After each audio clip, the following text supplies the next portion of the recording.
it's going to be.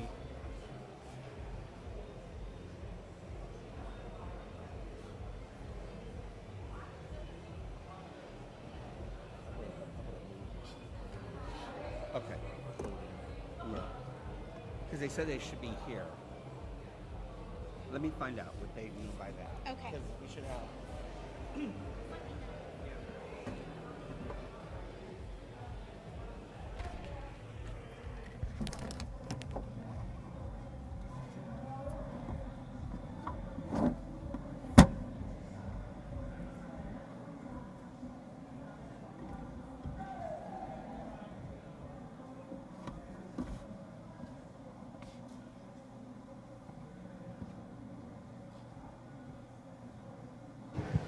I think we just moved all the mics down. He did. Well, we need one that's on since we had agreed on the streaming situation. So Actually, he preferred to move them, so he's our Chief McManis. can we talk about Hi, I'm sorry. I'm with KSAT 12. Nice to meet you. We had talked about we're streaming this, remember? So one of the mics, we just need one of them up there. No, it's fine. Hey, put that over by the. Oh, sorry. I'm so sorry. Speak Okay. on the stage.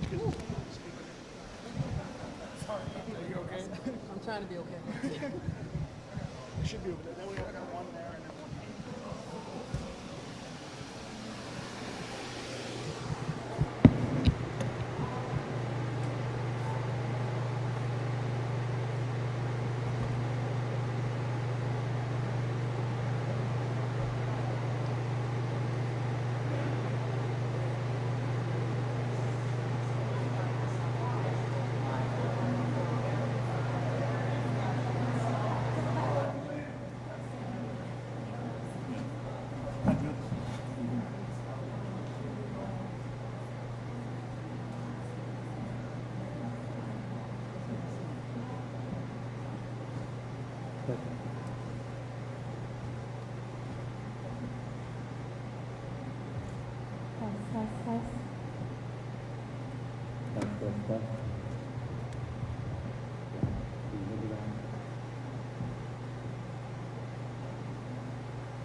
Hello and welcome to this evening's public meeting. We appreciate you spending your evening with us this evening. I'm going to go ahead and present our presenters and our facilitators this evening. We have my cohort, who's going to be Alana Reed. She is with Community Engagement for the City of San Antonio Police Department. We also have Chief McManis, who's here to answer questions for us, and then also Deputy Chief Salome with Director 2.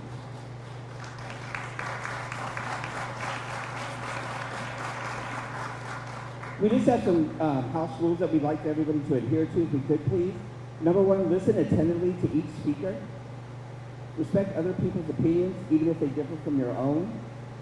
Please don't interrupt them and wait for your turn to be called on.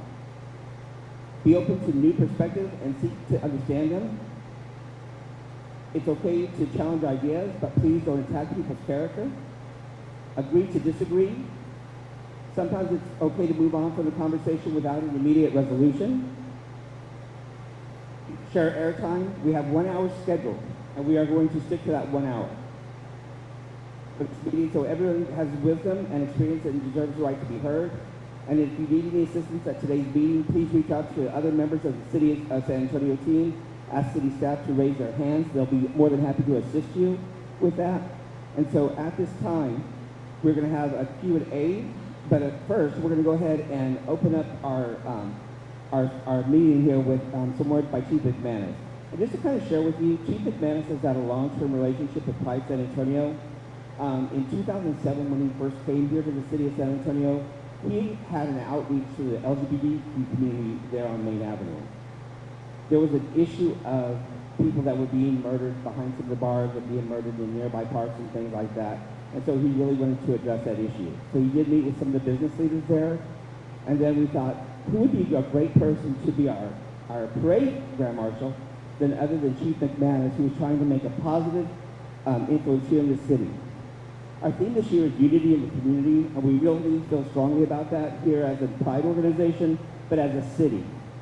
There's too many things that are happening outside of the city that are having negative impacts on us as we stand. It's important that we move forward as a city to address these issues.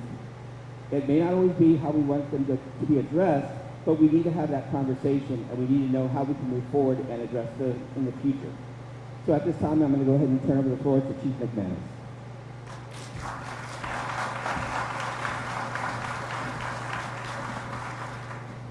Good evening. Nice to see you. Thanks for being here. Is this working?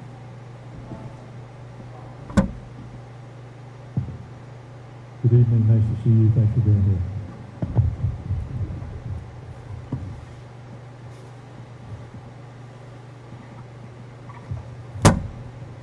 So I want to start off. I met with the media this morning, and well, actually, first I met with a group outside of the council chambers that showed up at council chambers this morning, and I had a good conversation with them, and I'll go over some of that conversation with you. And I also went to met with the press this morning at police headquarters to go over exactly what I'm going to go over with you tonight. And the first thing I want to do, I want to diffuse a couple things. The first thing is the press release that went out. That went out prematurely. It never should have gone out, saying that we didn't have any evidence that it was a hate crime, because we didn't know that. We didn't know whether we did or whether we didn't, but that went out again, and it shouldn't have. I apologize for that.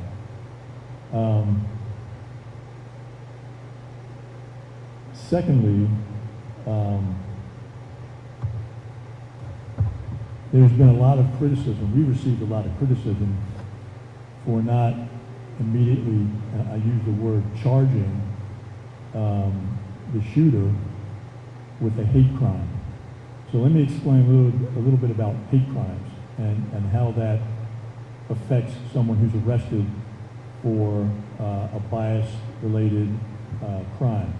Let's say it's criminal mischief. They tag up a Jewish synagogue, and they make slurs toward Jewish people on the synagogue, and that person's arrested. He's arrested, or she's arrested for a Class B misdemeanor. They're not arrested for a hate crime. So where a hate crime comes in is that designation is put on the predicate offense by the judge after it's presented to the court by the DA's office. Hate crime is not a crime in itself. It's attached to another crime, such as murder or assault or criminal mischief. And the way that works is the DA's office will add that to the indictment, or they will file with the court to make sure that that designation is attached to the defendant in that crime. So there is no hate crime. So what we will do in this case is we will gather all the information we can, past events in the neighborhood, this current murder. We'll gather all those facts that led up to this day, and we'll present that to the DA. And it'll have all the information regarding the offense itself and any information that may designate a hate crime to the murder. Is everybody clear on that? Okay. So just to be clear, we don't attach a hate crime designation to the offense. That comes down later on at the DA's office after our case is filed with the DA's office. We are also working with the San Antonio Fire Department, arson investigators, going back to look at the fire to Mr. Joss's house. So we're investigating that as well, and that information could also be included in the filing when we take it over to the DA's office.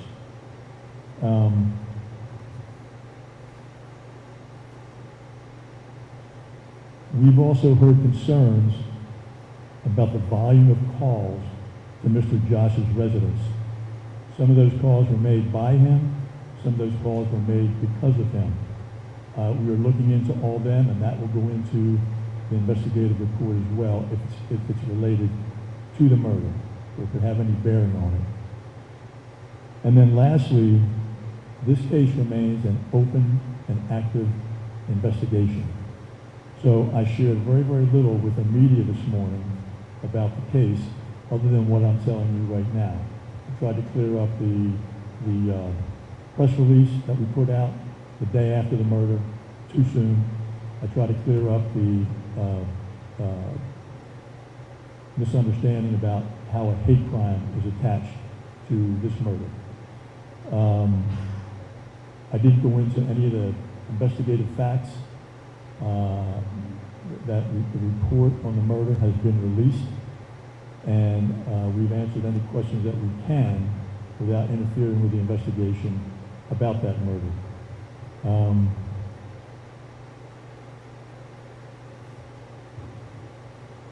So that's pretty much what I wanted to share with you in the beginning of this. And let me share some other things that I feel are pertinent as far as the San Antonio Police Department goes.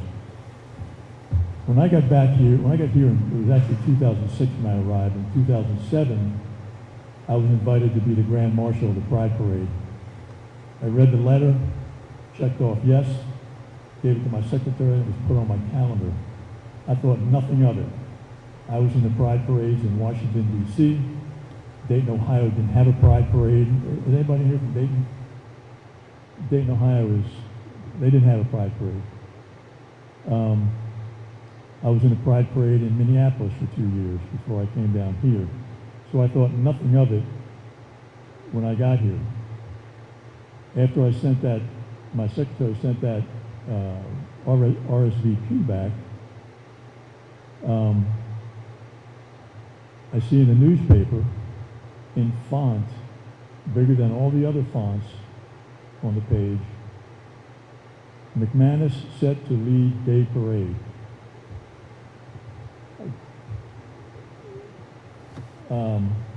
That kind of was my reaction.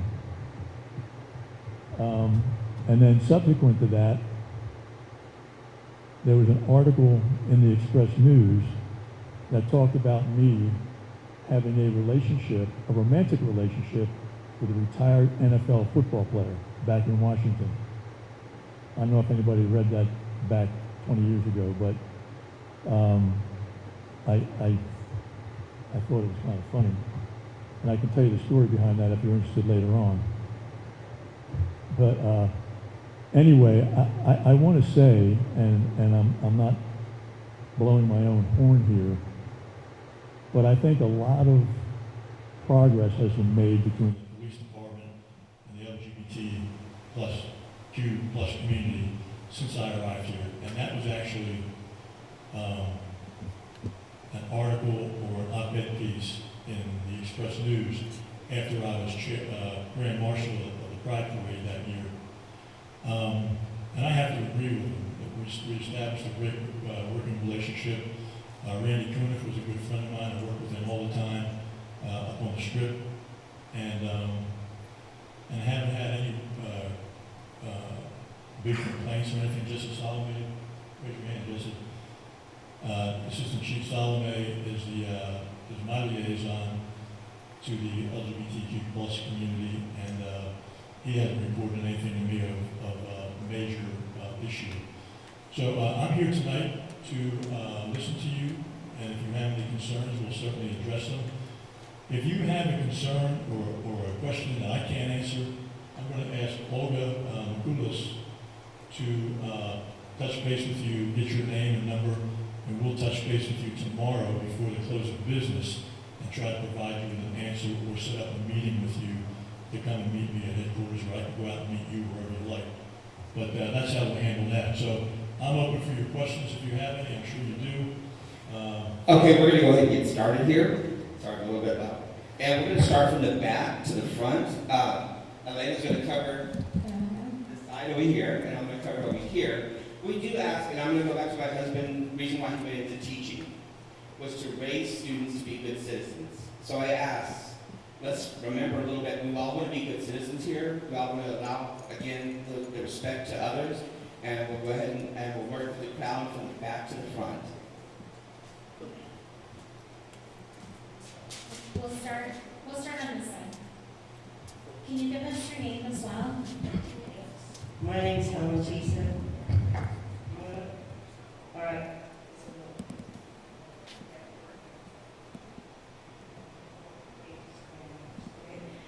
My name is Helen Cheeson, and I recently moved to Blue Lawn about 2.5 years ago. I actually walked with you, sir. I begged you, your police officers, to come to my last neighborhood that I lived in for 58 years and help us and the elderly there being overrun by drugs and stuff. But my wife lost her son. We moved here. We wanted to be closer to our son.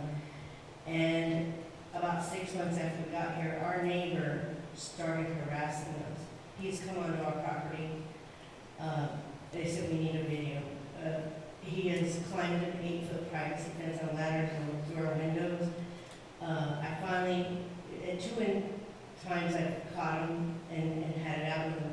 The last time I put the cameras up, and the police officer that showed up told me they can climb the ladder anytime they want and look over your fence. I said, okay, well, that's weird.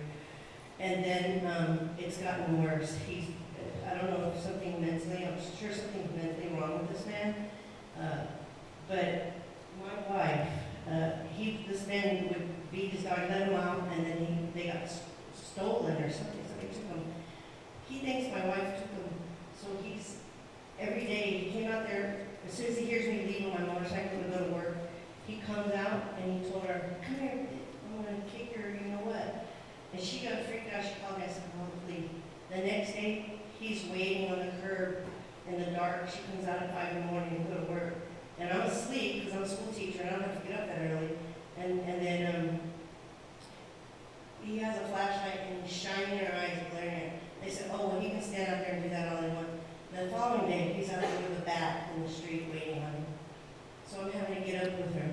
And I got all these cameras now, right? And I'm pointing them like right at his gun. And every day he comes looking for her, and he knows her days off. We had to switch her days because he's looking through the gardens in front. We cannot be in our backyard. We have a pool in our backyard. It's empty. She will not go there. She's petrified. We took our gardens from the backyard, put them in front, thinking our neighborhood sees to be safer. We called the police. Every morning, I can show you in my phone where he comes to the gate with a rifle, with a bat, a rifle, a bat. You know, he went out in the street, came up with graduation last Thursday, and the people across the street were having a party, graduation party, and he came out on the street calling, and he's racist. He also racist, because they're already Mexican. And he is Mexican, which just drives me nuts. But he came out the street, and the man was having a birthday party, and he starts calling him names, and he starts kicking at him. And so we go over there, and I'm trying to stop the man from across the street, like, don't hurt him, don't do nothing, like, just go back to your house. But he is, in short, he has sicked his dogs on us. Your police officer said, well, he can sick his dogs on you as long as there's a fence between him. And an elder lady older than me, right? He, when about the ladder thing, oh, you can do the ladder thing as long as, you know, they can stand in the street as long as there's that. He has shot his rifle off. Nobody comes to visit us anymore. He shoots his rifle off in the back all the time. The first time he did it, I said, what are you doing? And he said, I'm shooting hawks. I said, don't you know that's illegal? And so he walks up. He starts shooting. He actually shot out front. I asked the safe officer, which, I'm going to say it right now, the safe officer is his friend. He goes to breakfast with him. So he protects him. And I asked the safe officer, people across the street want to make a complaint about the guy shooting up the front door, people up front. Every time y'all come, you change the story. The last one, I was just out Saturday. I worked a 7-hour shift. I worked 3 jobs that I'm retired twice.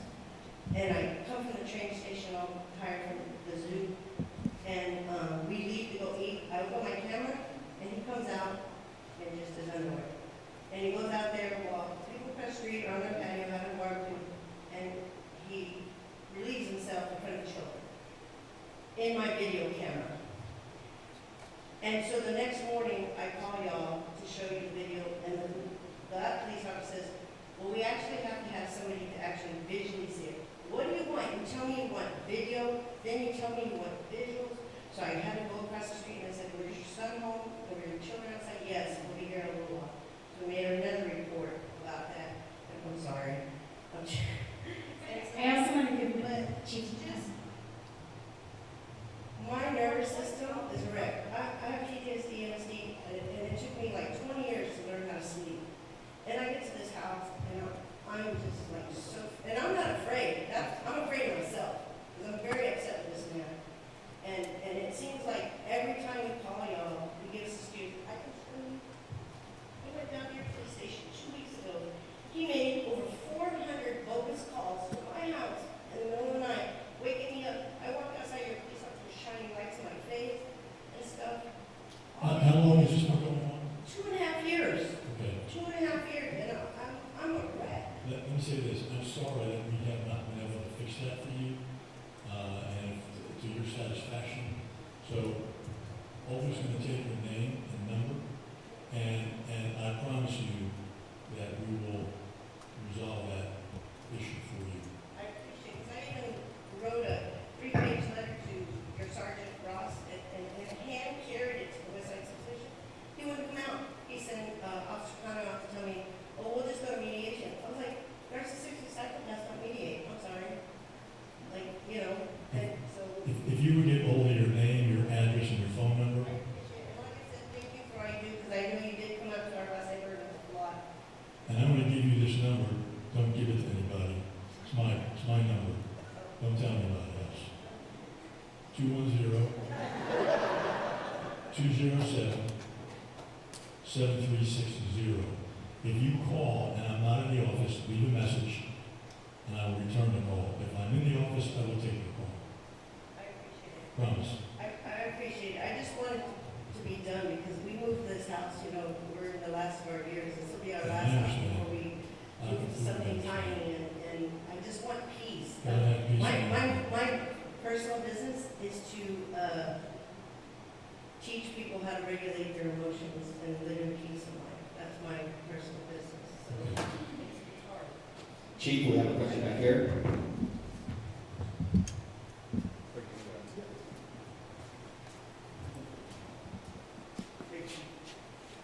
Just thank you again for being here. As we mentioned earlier, you know, one of our challenges as the LGBT community is that historically hate crimes go underreported and underprosecuted. And I know that as SAPD, you all don't add that hate crime charge at the beginning, right? That hate crime charge comes when the sentencing phase comes through. Having said that, the concern with SAPD making the statements that they did, and I understand we're walking that back now, but the concern is that when we make these statements and say this is not a hate crime, then that can be used in the criminal defense against our community, right?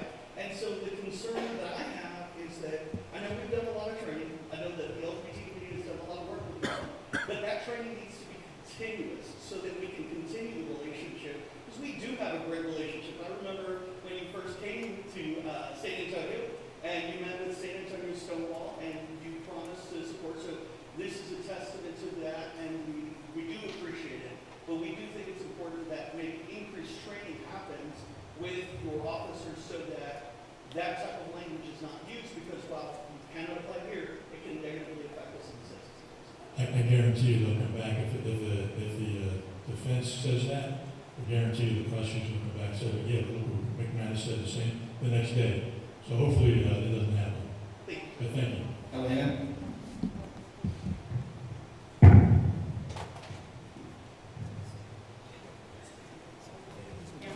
Hi, my name is Ida Addicts. I'm on the National Board of the Human Rights Campaign. I don't know how much work we've done with you, but as much as you can share, what it sounds like is that it was a breakdown of process and maybe an assumption of not as many eyeballs on the press release as it were, and what ended up happening is it was national news. And so my observation is that either it's the same, it is the process, or it was not a breakup process and you're just not used to the eyeballs, or it was a breakdown in process and then is that what happened and what are you doing to rectify the breakdown in process? Yeah, I think this will answer your question. I didn't quite catch the first part of it, but I can tell you why that press release went out. And the buzz on the 6th floor was, there were so many calls coming in about this.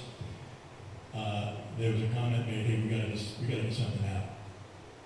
So we put something out, and obviously it didn't go over very well.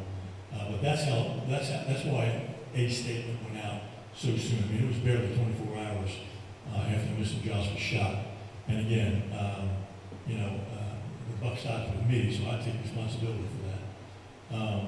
And I guarantee you it won't happen again. Did I answer your question?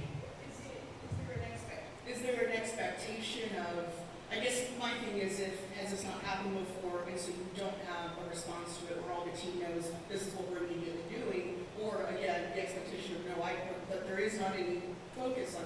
The biggest thing is that this became a national, and it in the beginning was a process error that got you here, and so I'm just saying, are you thinking about that enough to where it's serious enough, or everyone just kind of threw everything on this?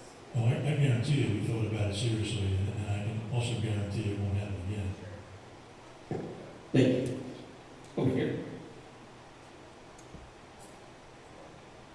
He hasn't reported anything to me as a major issue. Over here. Oh.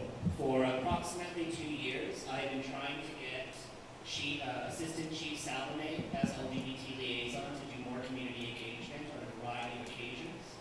And while we did get guarantees that there would be at least PSAs on community safety when he was directly questioned by the Leader family in March of 2023, none of this has materialized.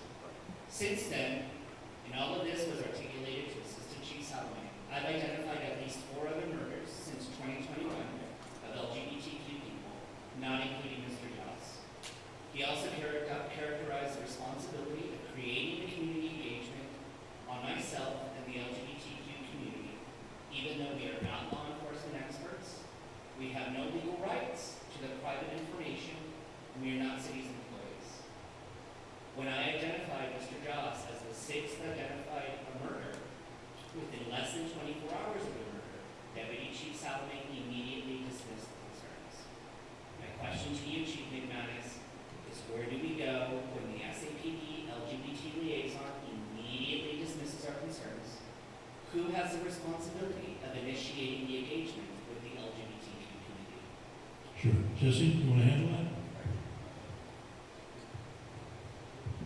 Good evening, everybody. Jesse Soloway.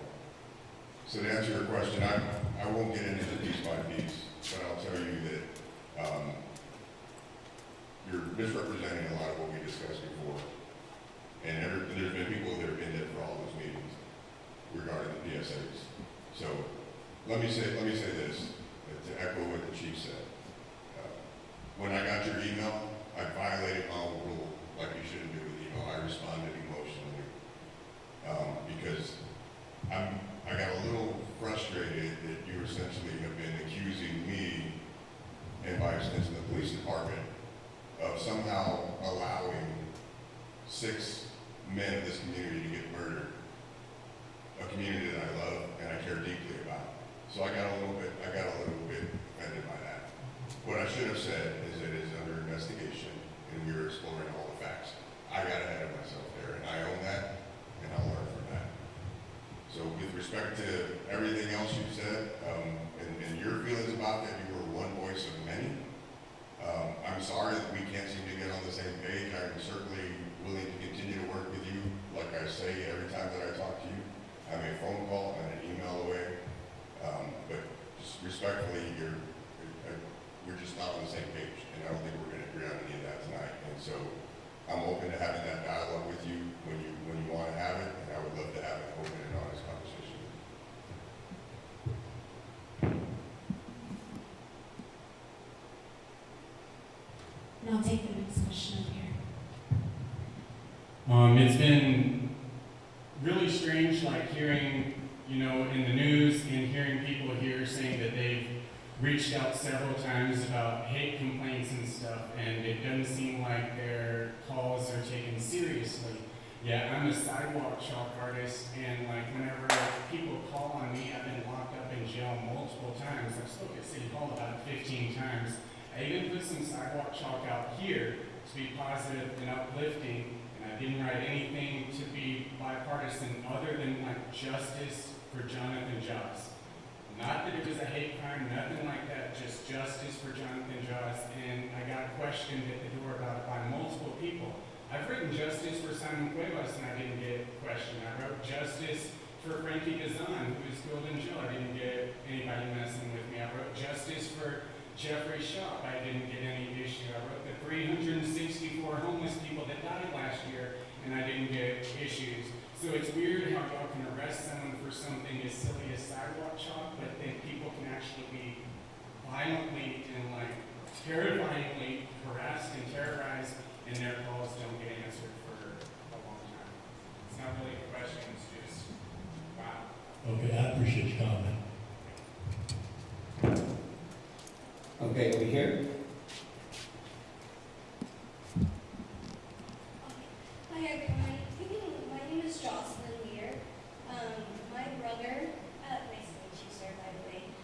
My brother is Zachary Lear. He's right there, alright, so little, on my pen. He was a gay man who was murdered February 21st, 2023. He was gunned down, I'm sorry.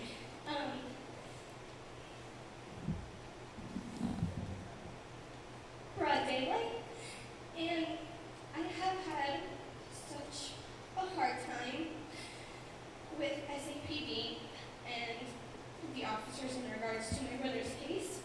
It has been over 2 years since my brother was murdered, and unfortunately my relationship with SAPD has not been the best.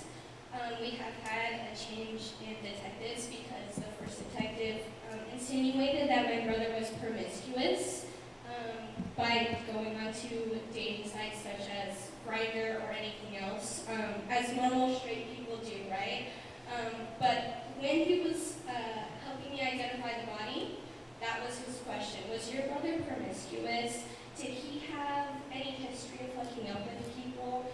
And that has stuck with me and my family the entire time. And I feel like, even with my new detective, still no good communication. In the beginning, when we switched detectives, he was giving me all the promises. I'm here for your brother, I'm here for your family, but I have not got that.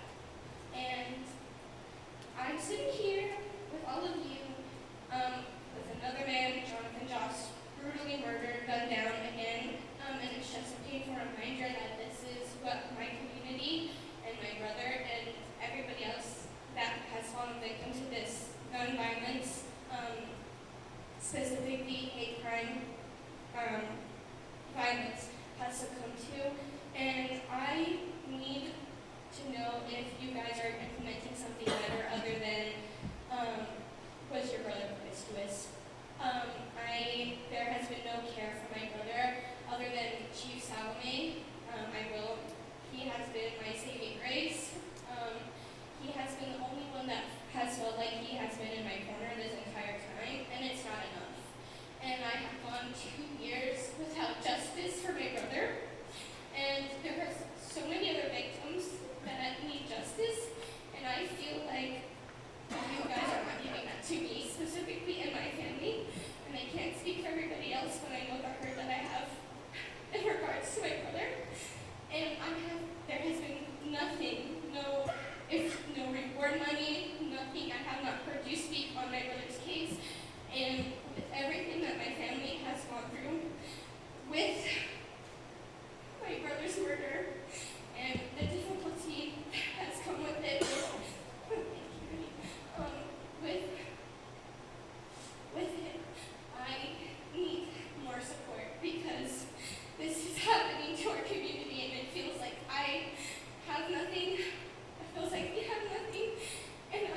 I'm sorry for your frustration.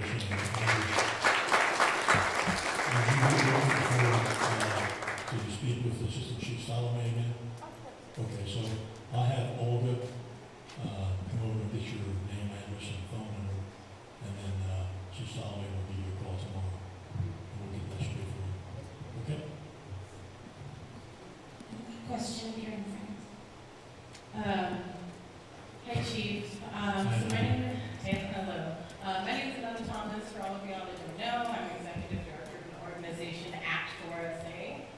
We do a lot of support services, civil rights services, for folks that have faced police brutality, discrimination, all of that. But what I want to talk to you about, Chief, is like I appreciate you talking about the response and the press release coming out too early relating to Jonathan's murder.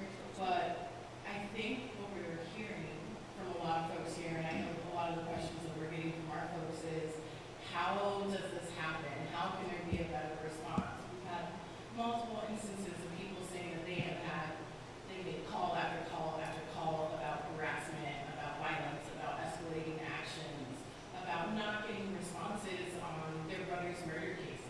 I mean, I know another family, 2 years, they basically know who murdered their daughter, nothing's happening with the case. So really the question is, what commitment can you make to have a better response to community? Or are you guys working on a plan to make sure that you're answering these calls faster so that it doesn't end in murder? The commitment that I can make is that we hold folks accountable if they're not answering these calls properly. I mean, it happens all the time. The accountability part of it. If we find out that a call is not answered, if someone doesn't respond, then they're going to be allocated for it and face the disciplinary process. So it's my commitment. And if anyone in here does not receive, thank you, Renata, if anyone in here does not receive the response to their calls that they feel they should receive, then please call a supervisor. And I gave you, if you didn't copy my number down, it's 210-207-7360. 210-7360. I'm sorry, 210-207-7360. And my cell number is 210, blah, blah, blah, blah. But seriously, just call my office if you're not getting the appropriate response that you should be, and I'll send that down the flagpole, and somebody will get a hold of you and talk to you about that. Thank you. Hi, Chief. Thanks for coming out tonight. I appreciate what you've said so far. My name is Dr. Ben Earl. I'm the District 1 appointee to the Mayor's Council on LGBTQ Equity. And first, again, I just want to start by saying thanks for coming out tonight. But I want to put some data in front of you. So I'm part of a research team at Trinity University. We just published a study last year documenting the experiences of a little less than about 800 members of the LGBTQ plus community in San Antonio. Some of you in this room I know have responded to that survey. It's available on the Pride Center's website. If you'd like to read this report, come find me after and I'll tell you how to get there. But I just wanted to share these figures with you. Less than 1 in 5 respondents in that survey said that they were comfortable ever seeking help from SAPD. 35% of those respondents said they had openly been called slurs by police. And a whopping 70% of transgender respondents said that they had been intentionally misgendered. Officers had refused to use their correct pronouns. My first question is, are you aware that this community is having those experiences? No, I'm not. And it's unfortunate that the survey shows that, but unfortunately it doesn't seem to come up the flagpole. But yeah, and I guarantee you if it did, I mean, certainly we're going to hold people accountable if we discover that that's happening. Unfortunately, again, it's never come to my attention. So, but thank you for that. And what is the website that that's on? San Antonio Yeah, would you please? All right, thank you. Thank you for that. Rosie? Chief, you and I have known each other for some time, and I want to apologize for folks ahead of time. I'm having a reaction to the information. I hear family violence all day, and so my wife does a really good job of trying to buffer me from that secondary trauma. But I'm sitting here now as the subject of hate and harassment that's been going on nonstop since November of late last year. Online, by phone, to my home, to my office, to my wife, to my staff, almost on the daily for a while there. Same person. That person's been identified by the Sheriff's Department, having 40 aliases, 10 social media accounts. It kicked up again this weekend because I was inducted into the Hall of Fame. There was a video made of me that's been circulated worldwide based on false premise, false information. My experience with the department started many years ago when I was assaulted at a hospital after the death of a relative. I lived on Ramsey Street. The officer comes out and says, "Do you really want to do this?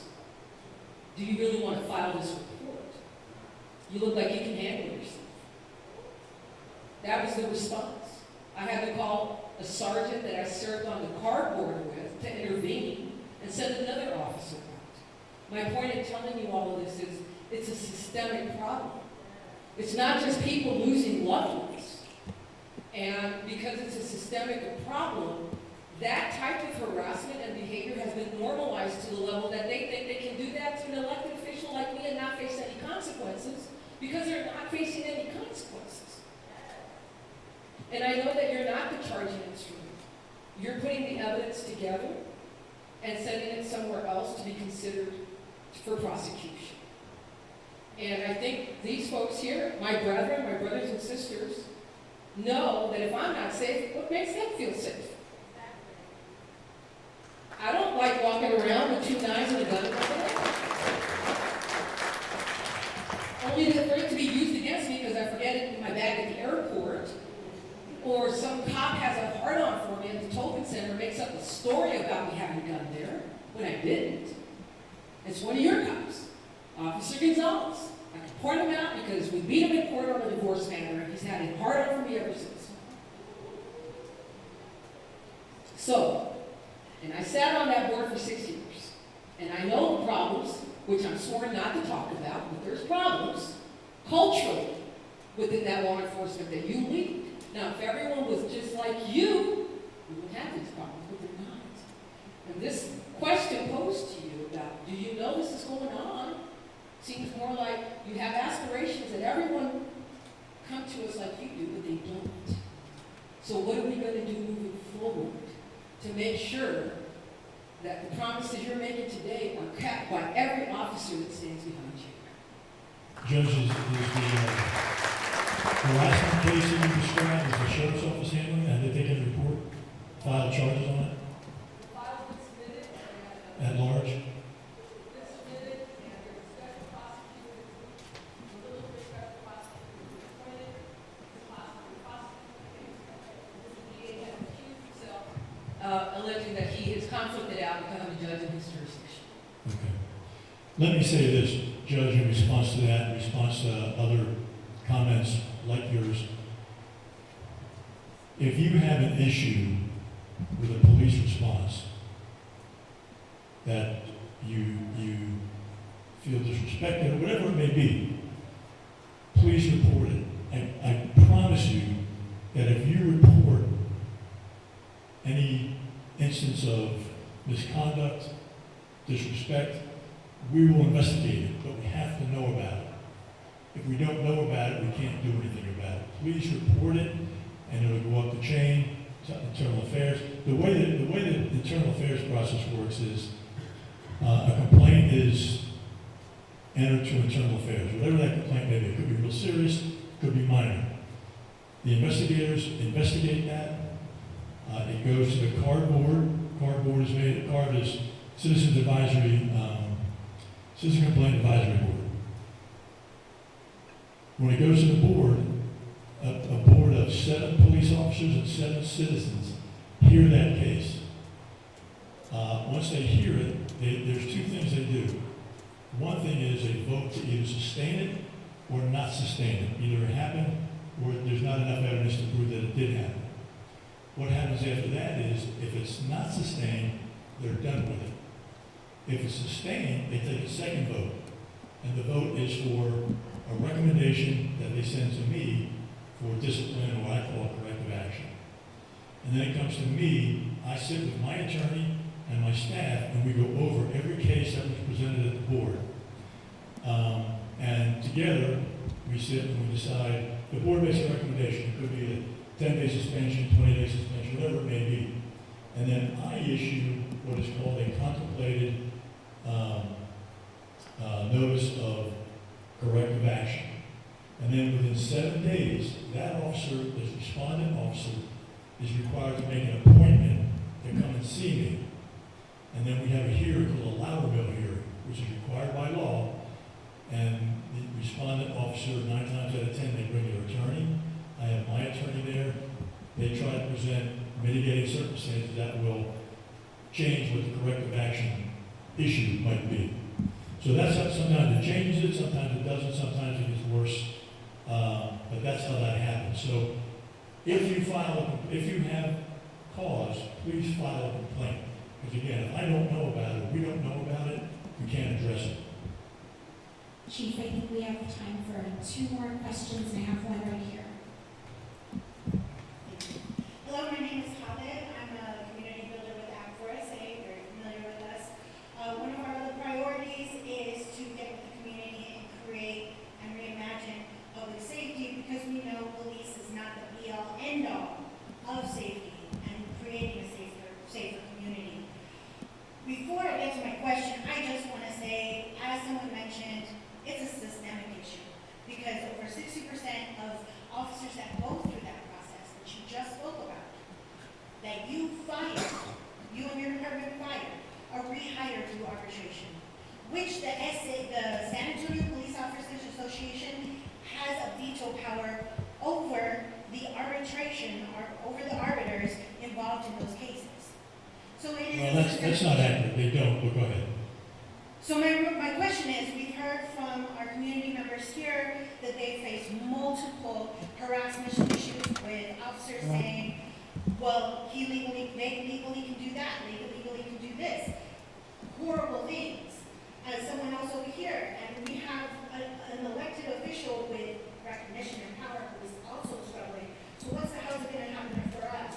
So my question is, when we are being harassed, that is under legal means that y'all cannot address, what can y'all do? This is, especially the safe officers, what can y'all do in those instances? Well, you're asking a very broad question, and I can't answer all those generalities that you talked about. I need to know specifics.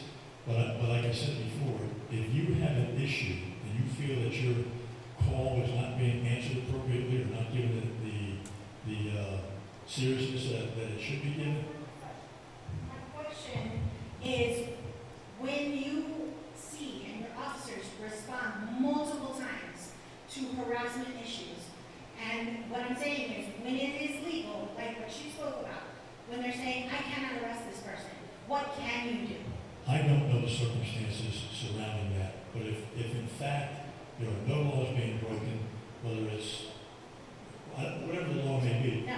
You can't do anything. But if there's what? Yes, as a matter of fact, because City Council voted that to be against the law. But well, wait. If you need the mic, I'll give you the mic in a minute. So, I mean, if there's no law being broken, but if you need to see a supervisor, call a supervisor. Call dispatch back and say, let's see a supervisor. But again, if we don't know about issues that you're concerned about, then there's nothing we can do to address it.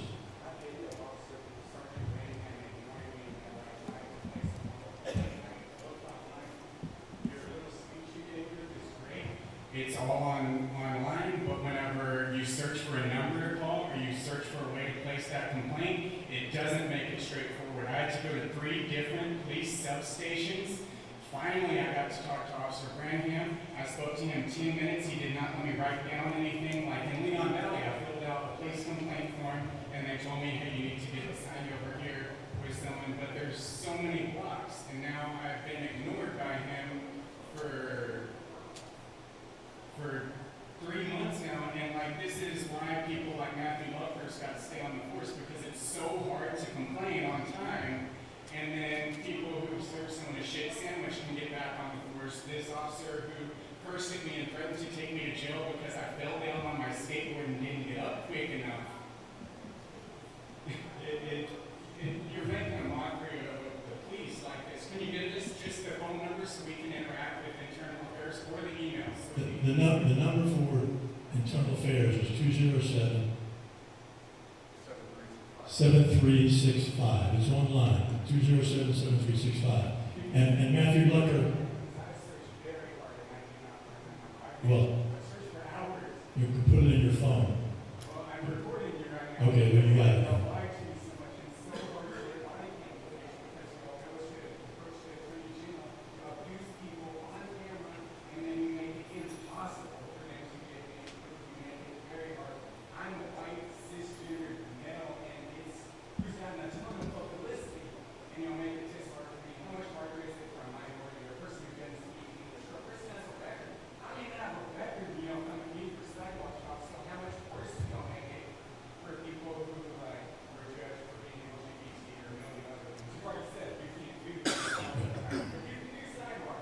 I appreciate your comments, and for the record, Matthew Luckers is no longer on the police department. He isn't, but you didn't find him quick enough because it was so hard to place a complaint until you got back on the force. If it was easy to complain against bad cops, so many bad cops.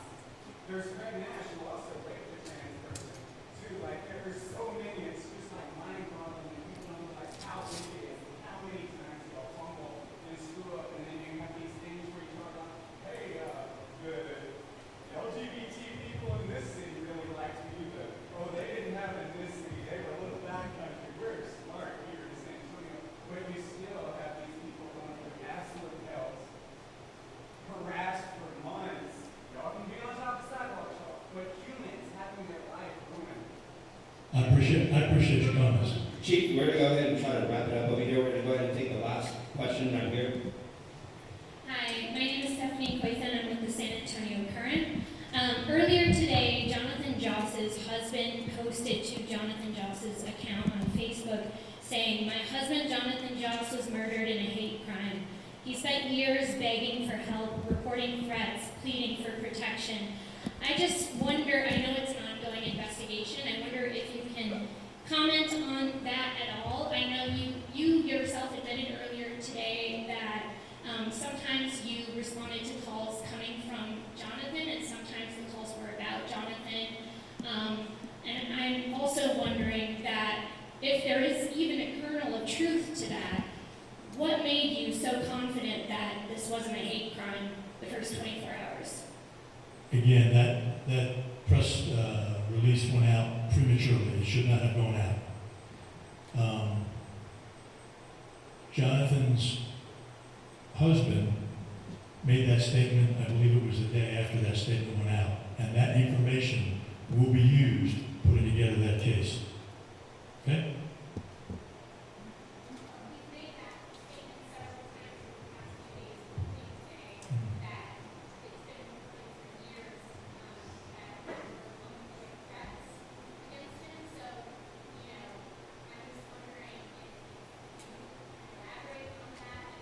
I can't because I don't have any knowledge of